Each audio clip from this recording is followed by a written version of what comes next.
Welcome to one of the most vibrant and eclectic districts of Budapest, one that we sometimes call as the Party District. However, don't let that name fool you, because this place has a unique history, one that also includes times of tragedy and sorrow, and a place that decayed basically during communist times. However, throughout the last 30 years, this place has reinvented itself, becoming one of the most colorful and lively neighborhoods of the city. So today, let's explore the Jewish district, and first, let's start with a brunch here at David's Kitchen. Let's go! The area we'll cover in the city center of Budapest may be small in size, but by the end of this video, you'll see it has a lot to offer.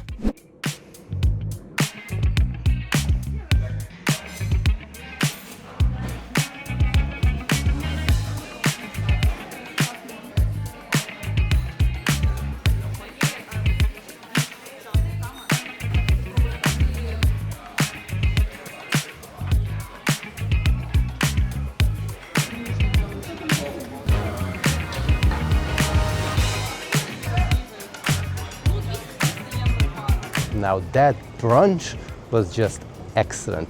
The shakshuka, the avocado bowl, all were really good. But this place is not only a brunch place, they are also a bakery, and they started out primarily because of their bread. And no wonder, the bread was just spectacular. Really good and amazing as well. So if you come here and maybe you don't want brunch, then you can also try some of their baked goods. We tried their pastries. They were also really nice, and we also got to meet none other than David himself and his wife, who work here, and they were really nice. They had a chat with us, so thank you so much for having us here. This was amazing. But now we're gonna go and visit one of the local synagogues.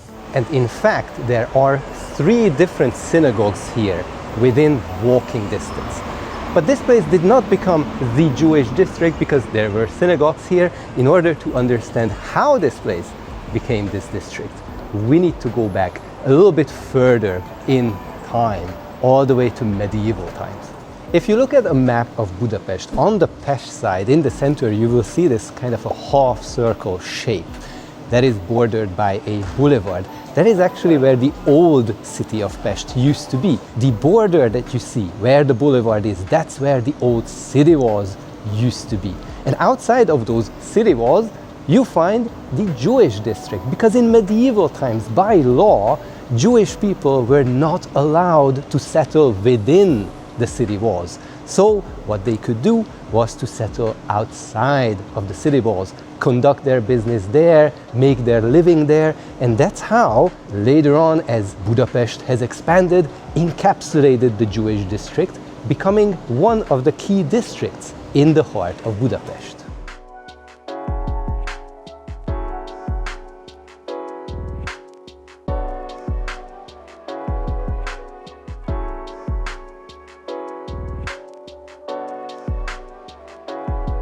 Now, during World War II, because there was already a large Jewish community here, the Nazis and the fascists established the ghetto here, putting more and more people into this very small space. Behind me, you can even see the map of the old ghetto walls. We are walking on the exact same streets today as the ones that you can see there. And within this very small condensed space, more and more Jews were placed, taking away their dignity, leaving them to starvation, and making them live in some of the worst conditions humanly possible. Now here at this park, at the Klausel Tér, we have one monument that perfectly symbolizes the inhumane conditions that the Jews here in the ghetto had to live by. This monument represents 4 square meters, which is the exact number of free space one single person here in the ghetto had. And as a comparison, outside of the ghetto walls, a person living here in Budapest had an average of 177 square meters. You cannot imagine how tragic those times were. But this monument perfectly symbolizes how hard it was for people living here. Now, one other thing that I want to bring attention to is when you're exploring these streets, you will likely pass some of these places where the wall used to stand. When you do so, always pay attention of what's in front of your feet, because there will be signs that mark in all streets where the walls used to be.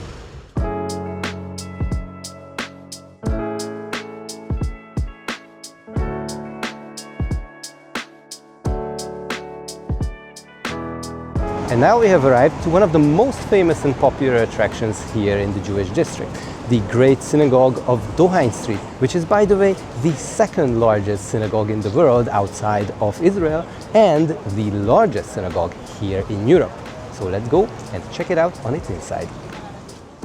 The Great Synagogue of Dohány Street is one of the most exotic buildings in Budapest, thanks to its striking architecture. The red and yellow brick stripes, domes, horseshoe arches, and ornate tilework are typical of Moorish revival design, a style that symbolizes the ancient roots of the Jewish people in the Middle East. This makes the Grand Synagogue stand out from most others, which are usually more modest and simple. But there are even more features that make this building unique. Inside, it looks more like a Christian basilica than a traditional synagogue.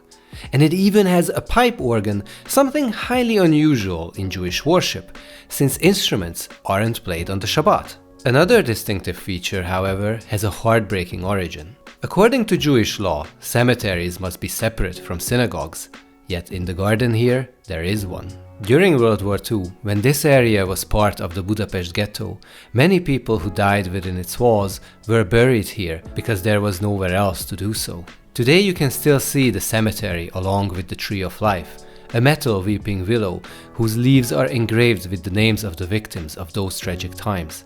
It's a moving reminder of the many lives that were lost here. If you plan a visit here, please note that there are dress codes and general rules for entry. You'll find the link to the official site in the description with all the details you need to know about.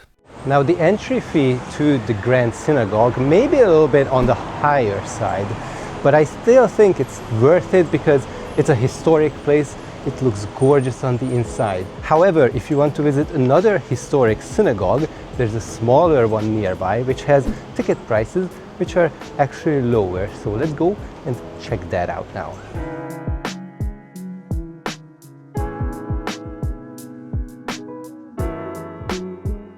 The Rumbach Street Synagogue is much smaller than its counterpart on Dohány Street, but it's equally captivating. Built in the same Moorish revival style, its colorful geometric patterns and octagonal interior make it feel like a jewel box tucked away in the city. After decades of neglect, it recently underwent a major restoration and has been reborn as a modern cultural and community space, while still preserving its vibrant 19th century character. Just note that the Rumbach Synagogue is currently open to visitors only on Sundays, so plan accordingly if you would like to see it in person.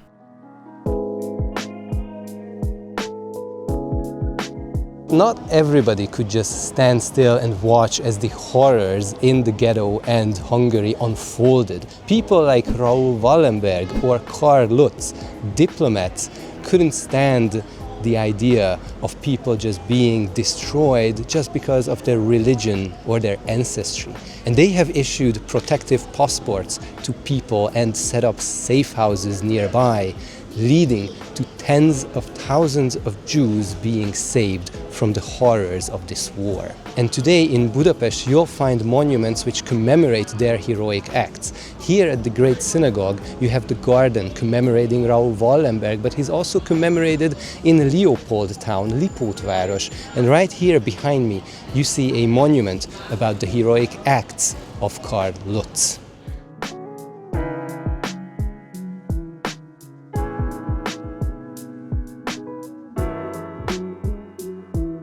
Now, those ghetto walls were taken down naturally. However, if you still want to see what the wall was like, there is one place where you can enter for a fee and then have a look at the old ghetto wall that still stands here, separating courtyards, a symbol of how the other people and the Jewish people were separated by just one single wall. As part of the entry ticket to see the old ghetto wall, you can also check out a small exhibition and an English language video about the ghetto in Budapest. However, there are many walking tours focusing on the history of this district, with tour guides sharing personal stories about their families and their experiences. I can highly recommend taking part in one of those if you wish to learn more about the past. After the war and the liberation of the ghetto, a lot of the survivors have fled from here, leaving lots of apartments and even whole courtyard buildings completely empty. And the state in communist times have abolished private ownership of these places, and the people who were moved in here were generally on the poorer side. And as they have not privately owned any of these places, they didn't have any incentive for upkeep. And the government didn't spend any money basically on maintenance, which has led to the place to further decay over communist times and resulting in this district becoming one of the dodgiest and poorest districts of Budapest. But then, after communism fell, during the 90s, lots of people, very enthusiastic entrepreneurs, came here to invest and revive this place. Now, one of the types of businesses that started to inject more life into this district were the so-called ruin bars.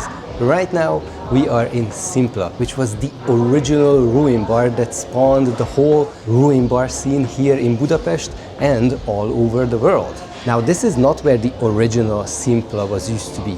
The original Szimpla was called Szimpla Café, and it was a few streets from here.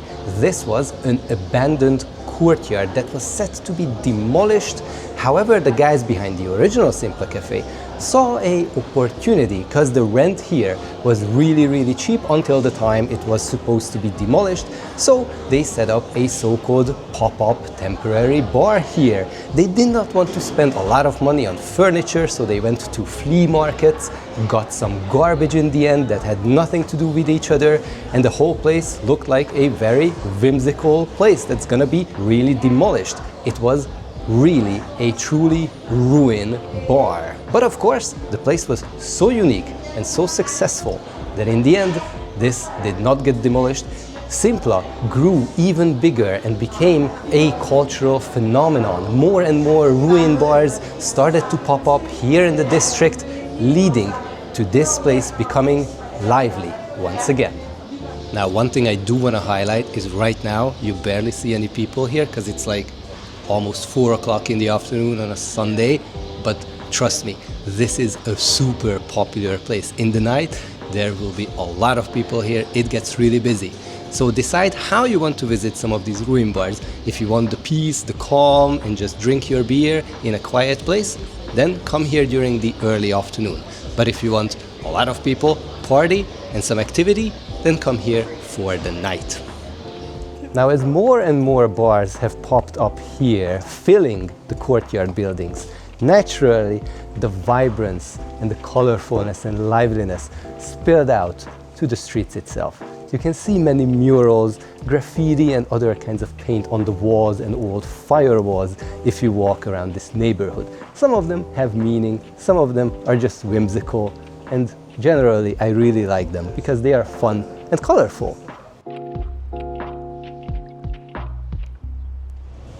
And along with those bars and the street art came the food places. First, cheap street foods, easy to have things, but then came some fine dining establishments. And today, the food selection here is so eclectic. You can basically eat whatever you want from all over the world.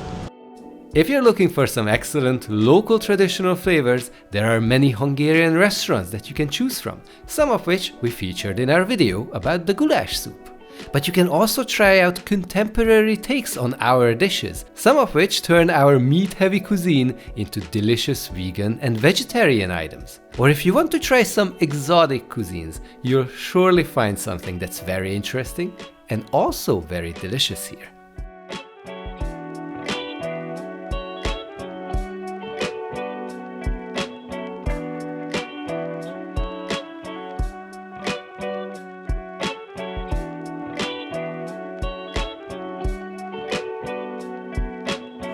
Now that food was just delicious here at Negro Mangalica. Negro means black, and the mangalica is the very specific pork that we have here in Hungary, which has fur. It's cute, but also delicious. Like the food was here, which may have been a little bit more contemporary if we think about the traditional Hungarian dishes, but at the end they were delicious, and the curd dumpling was actually something really homey that we really love to have. The only thing that was very interesting is that they do not have coffee, which is the way I like to finish some of my eatings. So let's go and find some coffee now. Now you know that wherever I go, I need to have my daily coffee intake. And this coffee shop here is actually super cool because it's not only a cafe shop, it is also a vintage shop. And by the way, here in this neighborhood, there are just so many different vintage shops. You can visit them to find some old clothes, used clothes, jerseys, everything basically. If you want something retro, vintage, whatever. I'm not into vintage clothing, but if you are, great. This place has many shops for you. Cheers.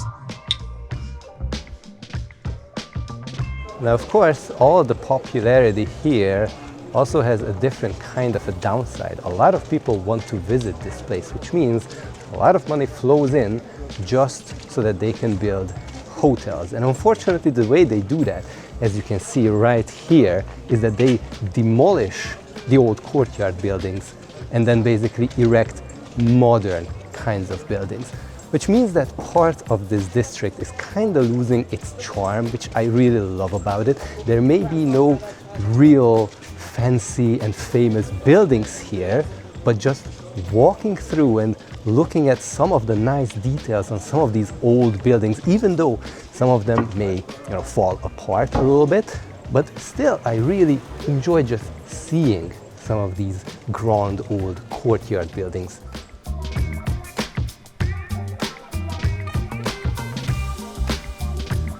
One of the highlights of the nightlife here in this district is the Gozsdu Udvar, which is a passage that connects multiple courtyards. And within that passage, there are so many bars and restaurants that you can visit, try different kinds of food, but also on the weekends, you will find a market here with designer goods, some vintage goods, lots of things you can look at or maybe buy some gifts for your loved ones back at home.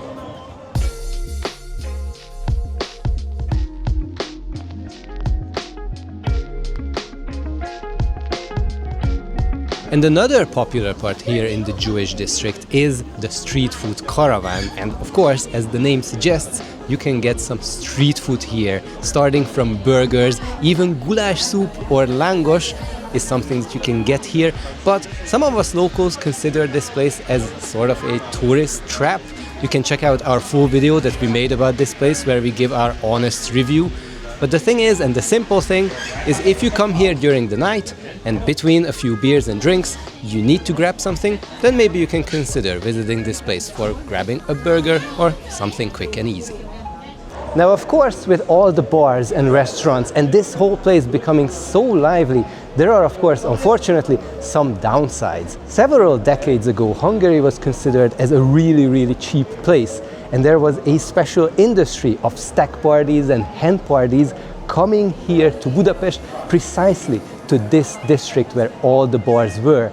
And unfortunately, that caused a lot of uproar from the people who were living here because there was a lot of noise during the night. The nightlife here is very busy and lively, making the life of the people living here even harder. So now, in the last few years, people try to crack down on this. There are even some information about don't drink alcohol on the streets, don't be noisy, don't be loud. So if you come here and want to have a good time during the night, please be respectful. This is a living district where people live their daily lives and would like to sleep during the night.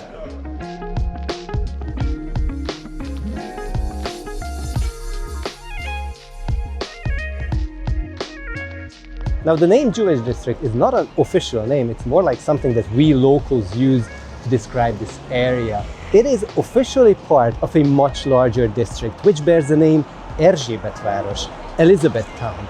And that is a name familiar if you are into history and you learned about Austro-Hungarian history, because that's Sissi, Empress Elizabeth's name. This whole district was named after her. We Hungarians really love her because according to legends, she was really sympathetic towards the Hungarian cause and the Hungarian people. And actually, one of my favorite childhood movies is about her, starring Romy Schneider. And by the way, here right behind me, you can actually see her statue as a reference to the name of this town. But close by here, you will also find a mural commemorating Empress Elizabeth. I hope you guys enjoyed this video and learned a lot about the Jewish district, so that next time when you come here, you're not only gonna rush through it, but you're gonna stand and appreciate some of the details and the history that surrounds you. Thank you for watching, and if you liked it, then also consider liking the video itself, and maybe also consider subscribing to the channel so that you won't miss our future videos. Thank you so much. Please come to Budapest, enjoy your time here, and see you all in our future videos. Bye!